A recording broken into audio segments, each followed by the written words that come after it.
Na nova terra em que habita a justiça, Deus proverá um lar eterno para os remidos e um ambiente perfeito para a vida, amor, alegria e aprendizado eternos em Sua presença.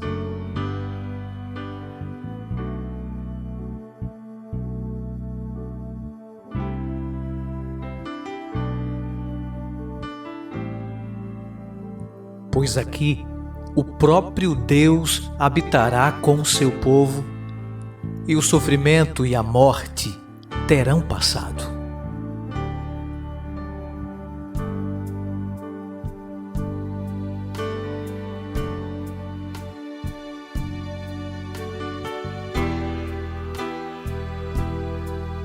O grande conflito estará terminado e não mais existirá pecado.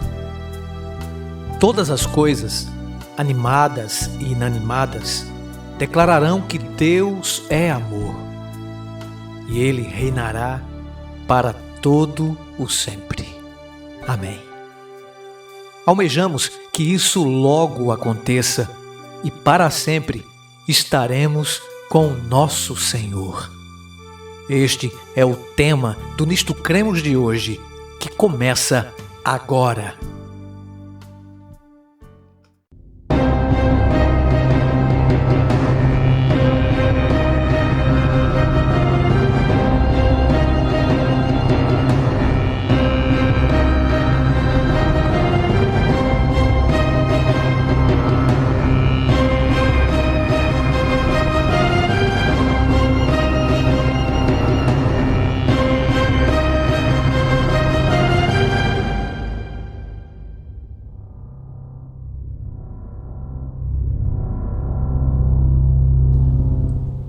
Olá, meu irmão, minha irmã, meu amigo, minha amiga, tudo bem? Como vai? Estamos chegando ao nosso último episódio, o último capítulo do Nisto Cremos. Seja bem-vindo, seja bem-vinda a este último encontro que teremos já há 28 semanas, há 28 episódios, há 28 capítulos deste maravilhoso programa de estudos da Palavra de Deus. Você que ainda não nos segue nas redes sociais, Adventistas Rio, no YouTube, no Facebook, no Twitter e também no Instagram, por favor, nos siga nas redes sociais, pr.emanuel Gonçalves. Muito bem, chegamos à sexta doutrina, última, a doutrina dos últimos dias, né? A escatologia e também a última crença, a 28ª, e hoje nós vamos falar sobre a nova terra. Isso mesmo, mas antes eu vou pedir a sua atenção nesse momento tão especial do estudo da Palavra de Deus, para que você, onde estiver, se puder, feche seus olhos e vamos orar juntos. Pai querido, chegamos à última crença, na última doutrina das Sagradas Escrituras. Estamos agradecidos pelo privilégio de sermos instrumentos em Tuas mãos. Abençoe nosso amigo internauta, nossa irmã que está nos assistindo, nos ouvindo, que nos dê o Teu Espírito para que possamos compreender a Tua inspirada palavra. Fica conosco, Senhor, nos dê o Teu perdão e a Tua graça, pois o fazemos em nome de Jesus. Amém. Muito bem, amigo, a nova terra. Amiga, a nova terra. Já estudamos muitos temas, muitos assuntos interessantes para o crescimento espiritual nosso, né, na nossa família. E hoje chegamos ao final. Queremos agradecer a oportunidade que a Associação Rio de Janeiro, no Adventistas Rio, em ter nos proporcionado este privilégio de veicular todas as semanas a série Nisto Cremos.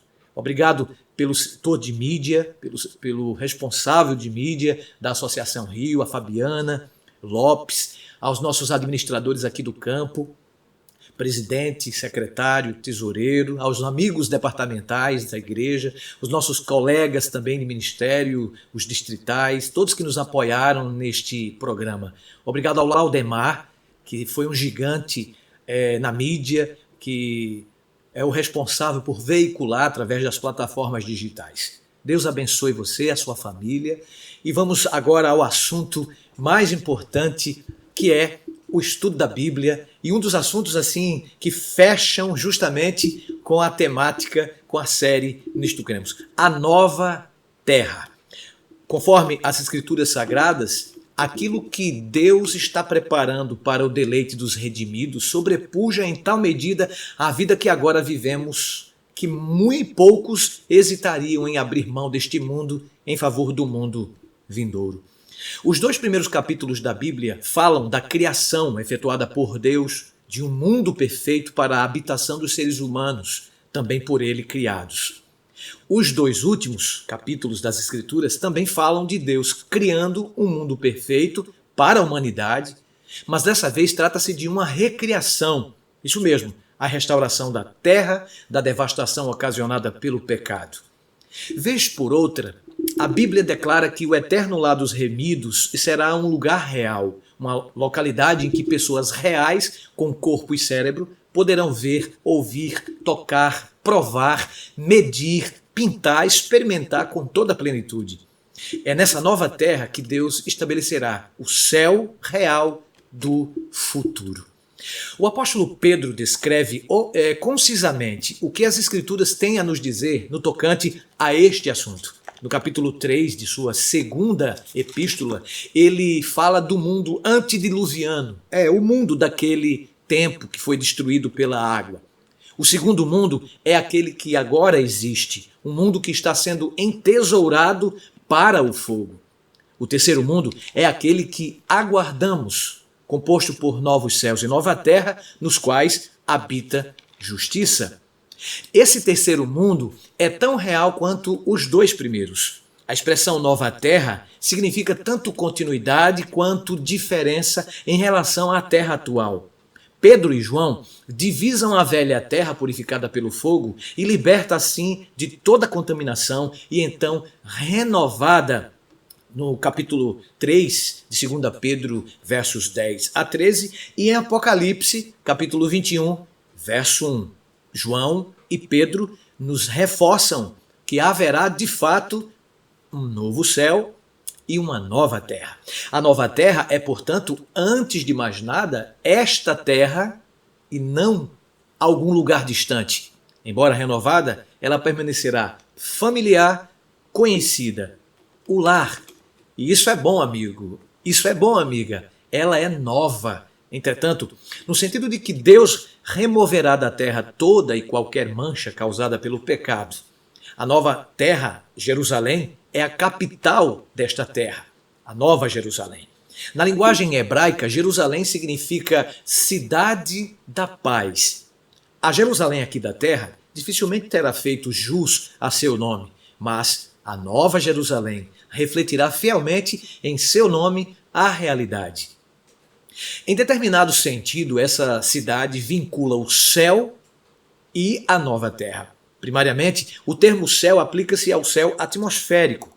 As Escrituras utilizam o termo para referir-se, primeiro, ao céu atmosférico em Gênesis 1, verso 20. Segundo, ao céu estrelado ou sideral, Gênesis 1, de 14 a 17. E terceiro, ao terceiro e último céu, onde se localiza o paraíso. Paulo diz isso em 1 Coríntios, capítulo 12, versículos 2 a 4. A partir dessa conexão de céu com paraíso, torna-se ele sinônimo desse termo, que define o lugar do trono e da habitação de Deus. Assim, por extensão, as Escrituras designam o reino de Deus, seu governo, e as pessoas que voluntariamente o aceitam como o reino dos céus.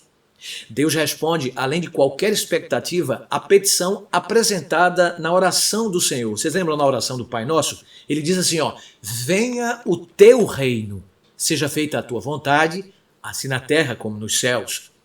Ao deslocar a Nova Jerusalém para o planeta Terra, isso em Apocalipse 21, versos 1 e 2, ele não apenas restaura a terra, ele a exalta, transcendendo seu presente estado decaído, ela se torna a capital do universo.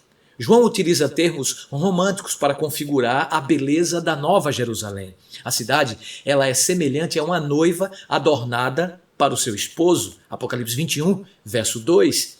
A descrição dos atributos físicos que ele faz da cidade retrata a sua realidade. O primeiro atributo específico que João percebeu ao ver a noiva, a esposa do Cordeiro, é a sua luz. Apocalipse 21, versos 11, no caso 9 e 11. A glória de Deus, diz a Escritura, ilumina a cidade, tornando supérflua a luz do sol e da lua. Capítulo 21, versos 23 e 24 de Apocalipse. Nenhum beco escuro tirará a beleza da Nova Jerusalém, pois seus muros e avenidas serão translúcidos e ali não haverá mais noite. Apocalipse 21, verso 25. Amigo, que revelação! Nem, diz a Bíblia, precisam eles de sol, né? Luz de candeia, nem luz da lua, porque o Senhor Deus brilhará sobre eles. Apocalipse 22, verso 5. Deus, ele utilizou somente materiais dos mais preciosos na construção da cidade. Por exemplo, o muro é de jaspe, uma pedra preciosíssima, de acordo com Apocalipse 21, versos 11 e 18. Os fundamentos da cidade são adornados com 12 gemas diferentes. Jaspe, safira, calcedônia, esmeralda, sardônio, sárdio, crisólito, berilo, topázio, crisópraso, jacinto e ametista. Apocalipse 21, versos 19 e 20. Que maravilha! Essas gemas não são, entretanto, o material primário de construção. Em sua maior parte, a Bíblia diz que Deus fez a cidade, seus edifícios e ruas de ouro, capítulo 21, versos 18 e 21. Utilizando então esse precioso metal tão liberalmente quanto hoje as pessoas utilizam concreto. Esse ouro é mais puro do que aquele que nós conhecemos, pois João o apresenta como ouro puro, semelhante a vidro límpido, Apocalipse 21, 18. A Bíblia diz também que 12 portas, cada uma fabricada com uma única pérola, asseguram o acesso à cidade. A Bíblia diz que pérolas são produto de sofrimento. Um pequeno corpo irritante, incrusta-se sob a concha da ostra. E à medida que a pequena criatura sofre, transforma aquele corpo em uma vistosa gema. As portas, a Bíblia diz, são de pérola. Isso não quer dizer alguma coisa para nós, amigo, amiga do Nisto Cremos? Sua entrada, a minha entrada, a nossa entrada, Deus a providenciou por meio de infinitos sofrimentos pessoais, quando em Cristo reconciliou consigo mesmo todas as coisas. Tão significativo quanto a lista de materiais empregados na construção da cidade é o fato de que o anjo que mostrou a cidade a João mediu as suas muralhas. Se elas podiam ser medidas, possuindo altura, o comprimento e espessura, torna-se claro que a cidade é um elemento real, pois baseia-se em dados da realidade nossa. Seu suprimento de água e alimento, por exemplo, do trono de Deus, localizado no centro da cidade, flui o rio da água da vida, Apocalipse 22, verso 1. Tal como uma figueira de Bengala, com seus múltiplos troncos, a árvore da vida cresce de ambos os lados do rio. Seus 12 frutos contêm os elementos vitais dos quais a humanidade ficou privada desde que Adão e Eva abandonaram aquele jardim puro. Eles são o antídoto para o envelhecimento, desgaste ou simplesmente fadiga. Apocalipse 22, verso 2. Aqueles que comem do fruto dessa árvore, que nem mesmo necessitam de noite para repousar, pois na nova terra jamais sentirão cansaço. Nosso lar é eterno, Nosso eterno lar poderoso.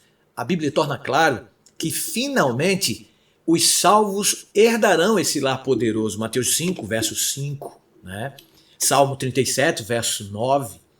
Jesus ele prometeu preparar para os seus seguidores moradas na casa de seu Pai.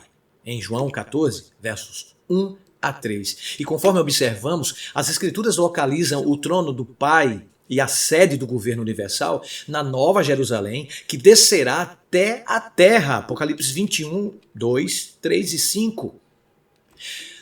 A Nova Jerusalém, ela é a cidade pela qual Abraão esperava em Hebreus 11, verso 10. Dentro da grande cidade, Cristo está preparando mansões, de acordo com o que eu reli para vocês, né, em João 14, verso 2. Ou, conforme indica a própria palavra original de João 14, quando diz lugares de habitação ou casas de verdade ou moradas. Contudo, os redimidos não estarão confinados dentro dos muros da Nova Jerusalém.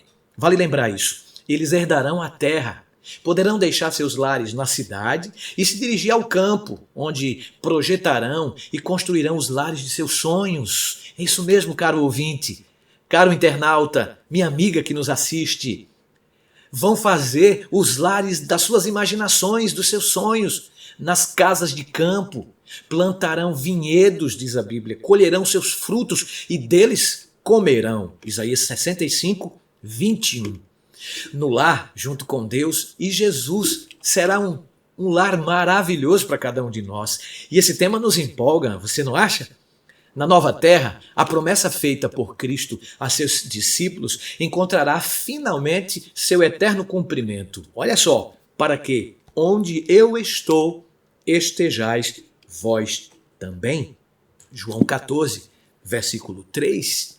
O propósito da encarnação, ou seja, Deus é conosco, atingirá finalmente seu alvo. Eis o tabernáculo de Deus com os homens. Olha o que diz o apóstolo vidente. Deus habitará com eles e eles serão povos de Deus e Deus mesmo estará com eles. Que escatologia, amigo. Que promessa. Apocalipse 21, verso 3. Aqui, os salvos terão o privilégio de viver na presença do Deus Pai, do Deus Filho, do Deus Espírito Santo, em constante companheirismo com eles.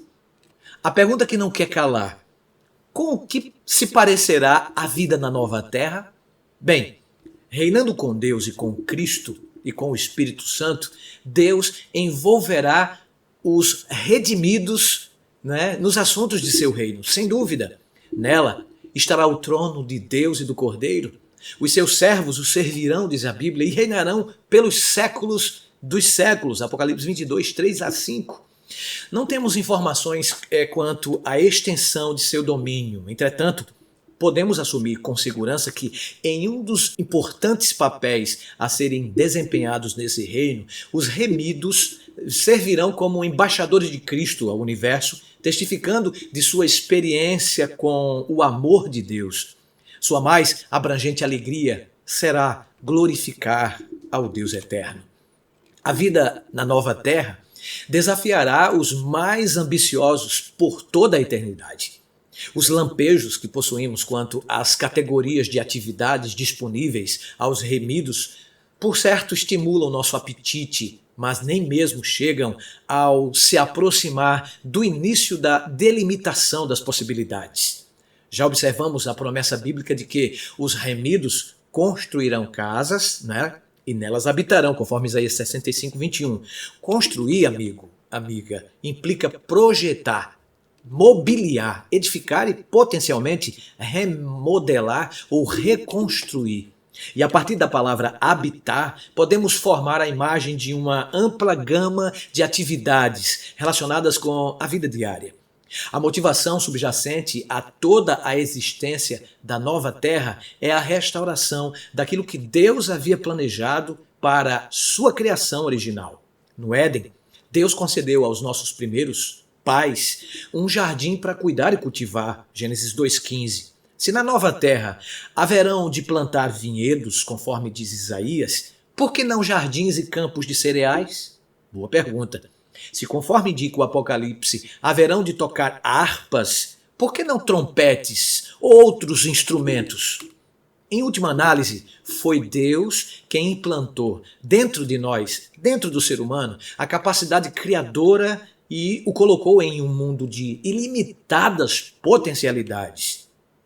Grande parte de nossa alegria aqui na terra, com certeza, será suplantada com a Nova Jerusalém. Claro que será obtida através de relacionamentos, amigo. Amigos, famílias. Nós reconheceremos. Tem gente que tem essa dúvida, não é, amigo? Não é, amiga? Tem gente que tem essa dúvida. Será que nós vamos reconhecer nossos amigos? Será que nós vamos reconhecer nossos irmãos? Sim, reconheceremos nós, os amigos e familiares, depois que formos transformados à imagem de Jesus Cristo, na glorificação no seu regresso. Depois da ressurreição de Cristo, os discípulos não tiveram qualquer dificuldade, vocês lembram disso? Em reconhecê-lo. Maria identificou a sua voz quando ele disse Maria, depois de sua ressurreição. Tomé, a sua aparência física. E os discípulos de Emaús, as suas maneiras. No reino do céu, Abraão, Isaque e Jacó ainda conservarão seus nomes e identidade, de acordo com Mateus 8, verso 11. Podemos imaginar com segurança, querido, querida, que na nova terra seguiremos mantendo o relacionamento com aqueles que hoje conhecemos e com aqueles que hoje amamos. Efetivamente, serão as relações das quais lá desfrutaremos e não apenas com familiares e amigos atuais, que fazem do céu a nossa esperança. Seus benefícios materiais parecerão como nada em comparação com os valores eternos do relacionamento com Deus Pai, com nosso Senhor Jesus Cristo, com nosso Salvador, com o Espírito Santo, com os anjos, com os santos de todas as famílias, nações, línguas e povos, e com os nossos familiares. Não mais personalidades fragmentadas, famílias divididas ou comunhão abalada. Inteireza e perfeita saúde serão universais. A integração física e mental farão do céu e da eternidade o mais pleno cumprimento de tudo. Amém? O amor e simpatias que o próprio Deus plantou na alma encontrarão ali o mais verdadeiro e suave exercício, a comunhão pura com os seres santos, a vida social harmoniosa com os bem-aventurados anjos e com os fiéis de todos os tempos, de todas as eras. Tudo isso concorre para constituir a felicidade dos remidos. Oh, maravilha! Que coisa, hein, gente? Tem coisa boa para nós, viu? Aguarde! Tem muita coisa boa. E o spoiler, quem dá, é o próprio Jesus Cristo, é o próprio João. Aí vem uma pergunta. Pastor, lá no céu a gente vai casar? Alguns têm essa preocupação, né? Alguns dos contemporâneos de Cristo relataram o caso da mulher que havia enviuvado repetidamente, tendo se casado 7 vezes ao todo. Lembra dessa história? Perguntaram-lhe quem seria o seu marido quando da ressurreição. Não é necessário muita imaginação para se ver as infindáveis complicações que apareceriam. Caso o relacionamento matrimonial do presente estado de coisas fosse renovado no céu. A resposta de Cristo revela a sabedoria de Deus. Errais, não conhecendo as Escrituras, nem o poder de Deus, porque na ressurreição, ele responde, nem casam, nem se dão em casamento. São, porém, como os anjos no céu. Mateus 22, versos 29 e 30. Você já fez essa pergunta a alguém? Pois é. Significa isso que os remidos serão privados dos benefícios hoje associados ao matrimônio, pastor? Na nova terra, os remidos não serão privados de coisa alguma boa, querido, querida.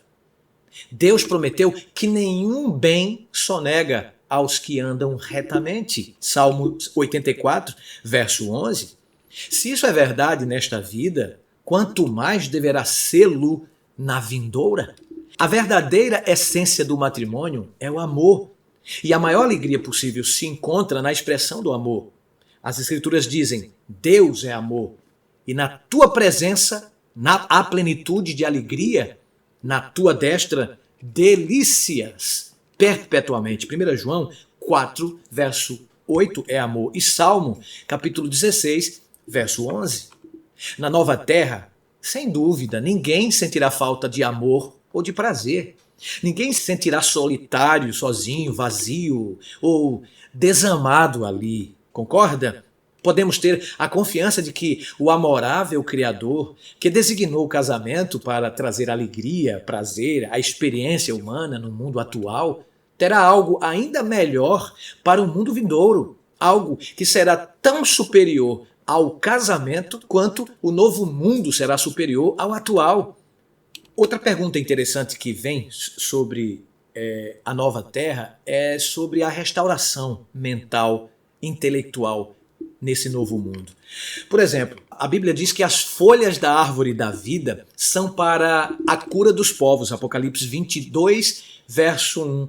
Bem, a cura de que fala o Apocalipse significa mais que cura, pois tem a ver com restauração, uma vez que ali ninguém mais adoecerá, de acordo com Isaías 33, 24, não é? À medida que comerem da árvore da vida, os remidos se libertarão das limitações físicas e mentais que séculos de pecado lhes ocasionaram. Eles serão restaurados à imagem de Deus, não é? Um potencial ilimitado. A eternidade oferece horizontes intelectuais ilimitados. Ali, mentes imortais contemplarão com deleite que jamais se fatigará as maravilhas do poder criador, os mistérios do amor que redime. Ali não haverá nenhum adversário cruel, enganador, para nos tentar ao esquecimento de Deus.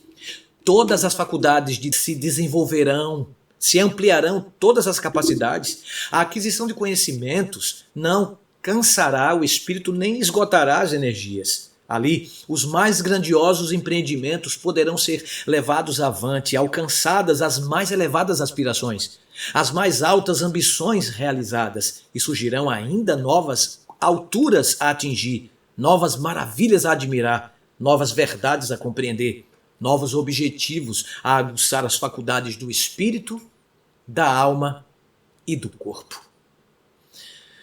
Separada de Cristo, a vida eterna seria sem significado. Concorda comigo?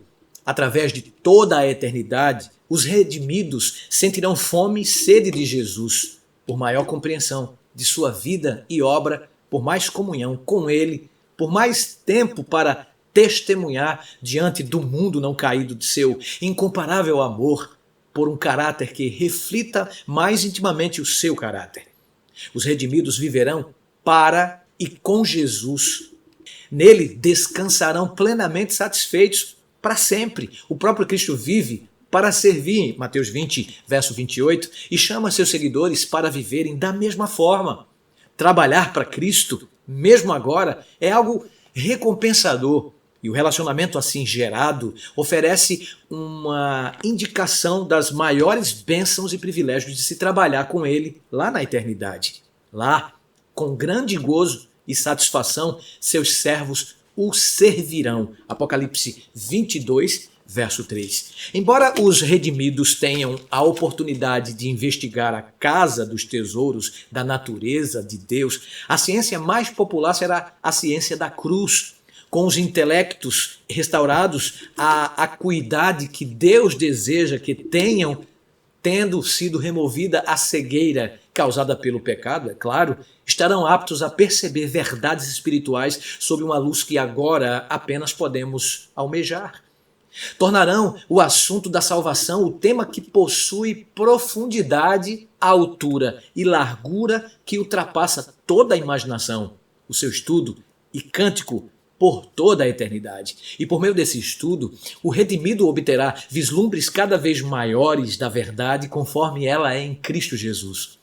Semana após semana, os salvos se encontrarão para a adoração sabática. Olha o que diz o profeta messiânico em Isaías 66.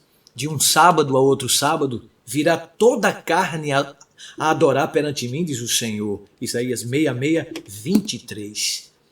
Não mais haverá, todo o mal será erradicado. Algumas das mais preciosas promessas relacionadas com a nova terra, dizem respeito ao que não existirá ali. A Bíblia diz: a morte já não existirá. O livro do Apocalipse declara: já não haverá mais luto, nem pranto, nem dor, porque as primeiras coisas passaram. Apocalipse 21, verso 4. Todos esses males, querida ovelha que me escuta pelo canal Nisto Cremos, nas redes sociais do YouTube, Facebook, Instagram, olha só, todos esses males desaparecerão para sempre, porque Deus erradicará toda forma de pecado, que este é a causa do mal. As Escrituras mencionam a árvore da vida como parte da nova terra, mas em nenhum momento o fazem em relação à árvore da ciência do bem e do mal. Parou para pensar nisso? Ou qualquer outra fonte de tentação? Naquela boa terra, os cristãos jamais terão de batalhar contra o mundo, a carne ou o próprio diabo.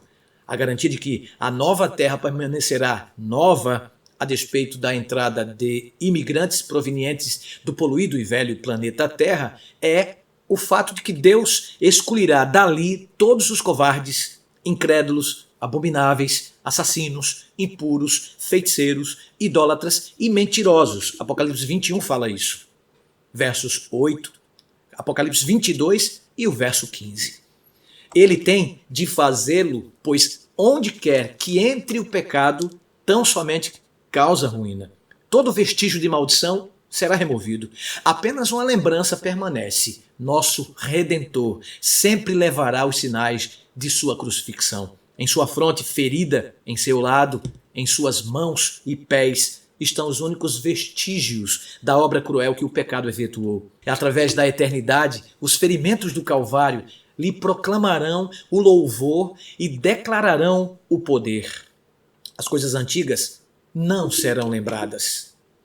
Na nova terra, o profeta Isaías diz que não haverá lembrança das coisas passadas, jamais haverá memória delas. Isaías 65, 17.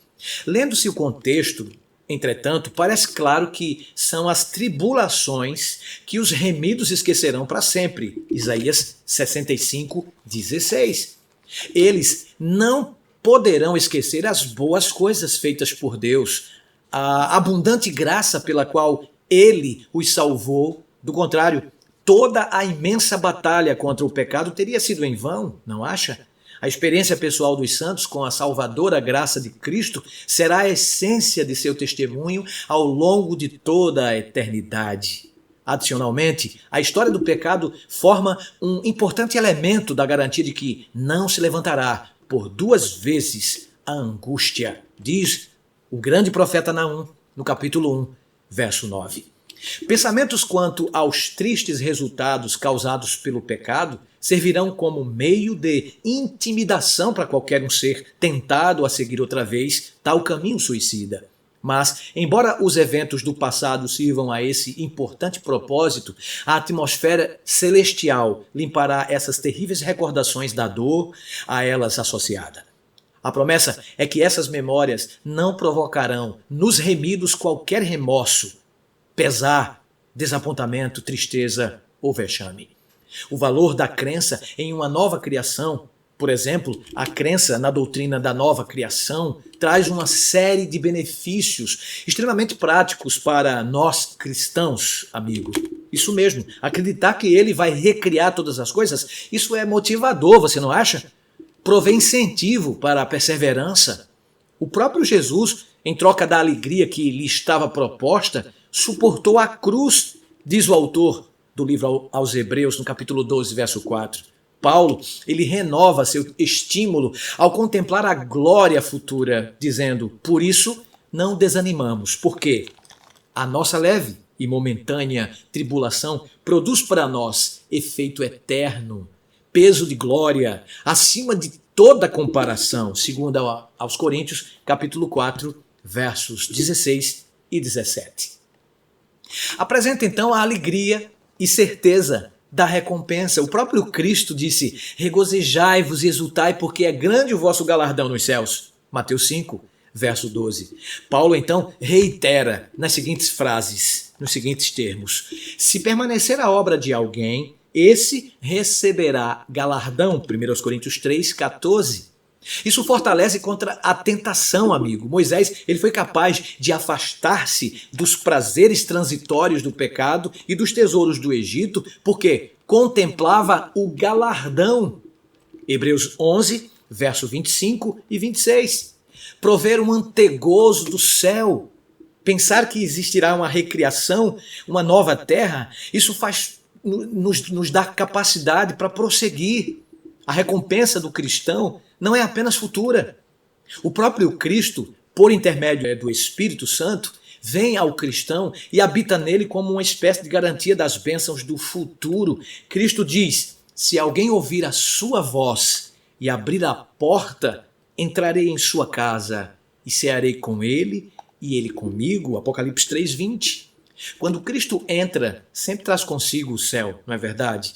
Comungar com ele, amigo, amiga, é ter o céu no nosso coração. É o início de sua glória, é a salvação antecipada.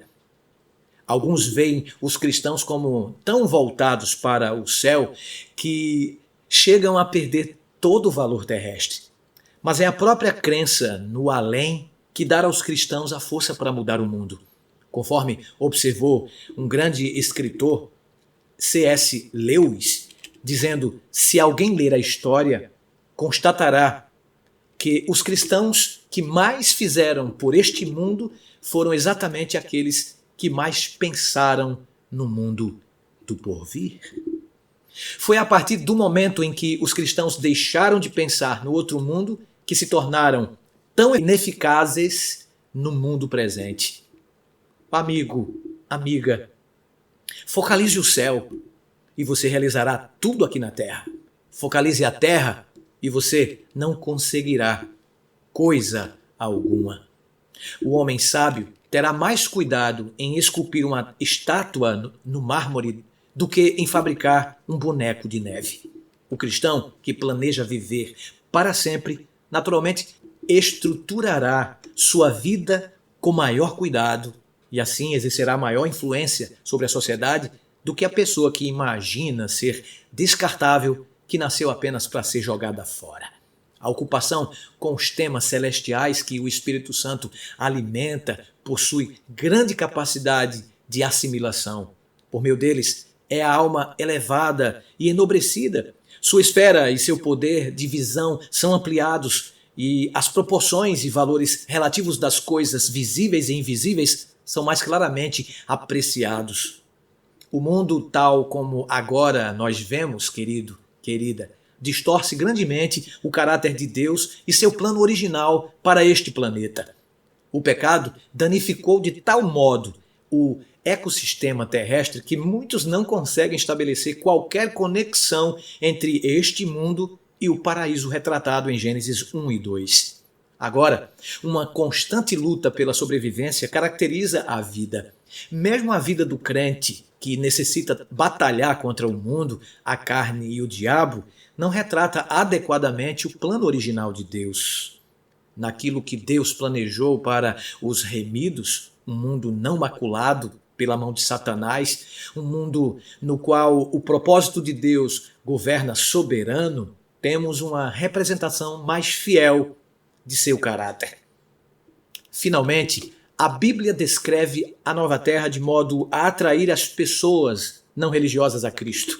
Uma pessoa tendo ouvido falar que a terra restaurada à sua beleza edênica, tão real quanto a terra agora existente, deveria constituir o lar final dos santos, onde estariam livres de toda tristeza, dor e morte, podendo conhecer e ver os outros face a face, objetivou vigorosamente: isto não pode ser. Isso é justamente o que agradaria ao mundo. Isso é exatamente o que os ímpios apreciariam. Muitos parecem pensar que a religião, com a sua recompensa final, deveria ser algo que o mundo não apreciaria.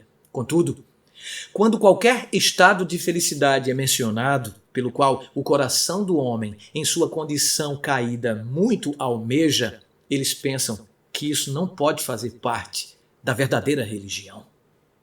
Nada poderia estar mais longe da verdade. O verdadeiro propósito de Deus ao tornar conhecido aquilo que preparou para aqueles que o amam é atrair indivíduos, desviando-os de suas preocupações com este planeta, tentando ajudá-los a discernir o valor do mundo vindouro e lhes dar vislumbres das belas coisas preparadas no coração de amor do Pai. Viveremos essas realidades retratadas pelo coro Aleluia. O reino do mundo se tornou de nosso Senhor e do seu Cristo, e ele reinará pelos séculos dos séculos. Apocalipse 11, 20. Glória a Deus por isso. As Escrituras dizem ainda que toda criatura se unirá a esse jubiloso cântico, dizendo: àquele que está sentado no trono e ao Cordeiro, seja o louvor, a honra, a glória e o domínio pelos séculos dos séculos. Apocalipse 5, verso 13. O grande conflito terminou.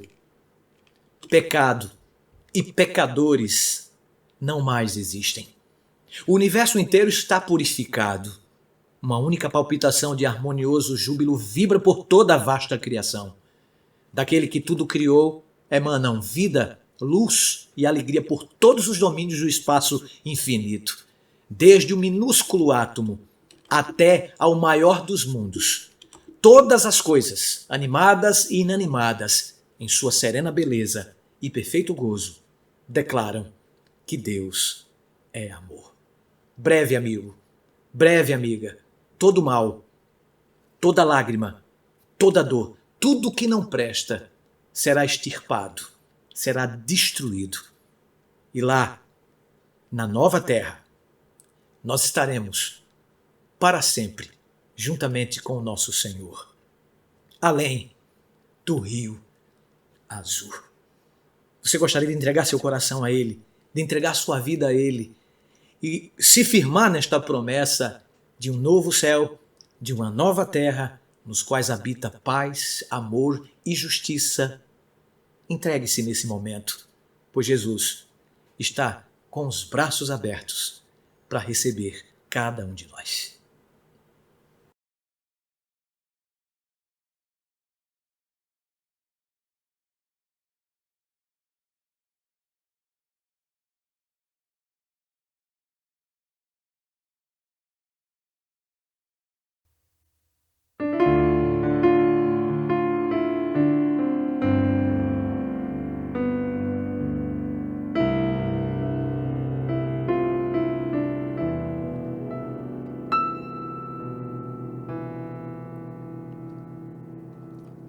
Além do Rio Azul,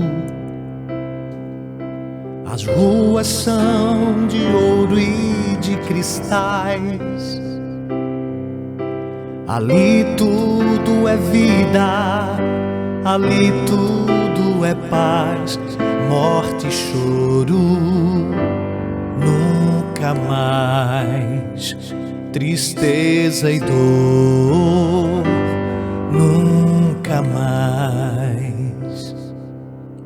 Além do Rio Azul, as ruas são de ouro e de cristais. Ali tudo é vida, ali tudo é paz, morte e choro, nunca mais. Tristeza e dor, nunca mais. Verei o grande rio da vida, claro como o cristal. Verei a face do Mestre querido. Não haverá mais noite ali, não haverá nenhum clamor. Verei os olhos de Jesus e tocarei seu corpo, enfim. Não haverá mais noite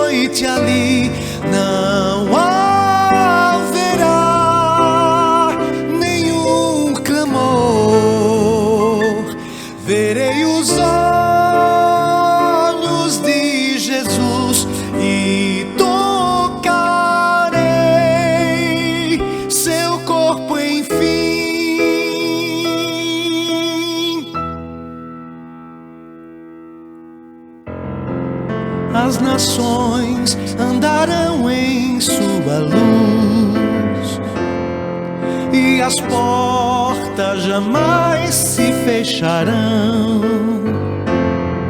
A cidade é de ouro puro, de jaspe é o seu muro, além do céu azul.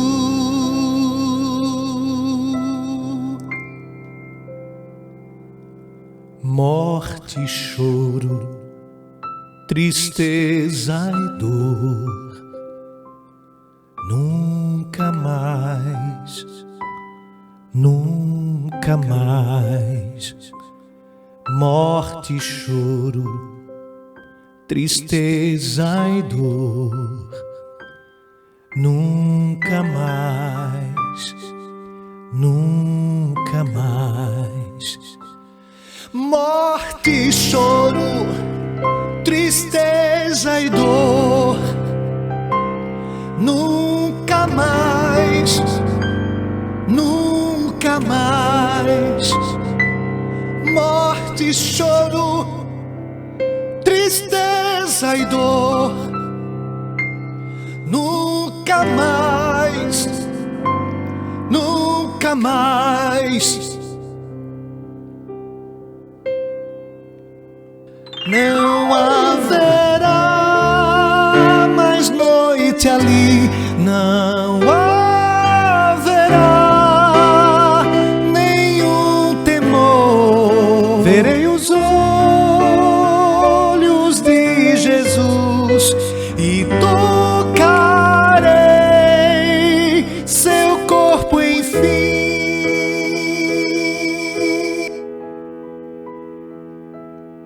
Além do rio azul.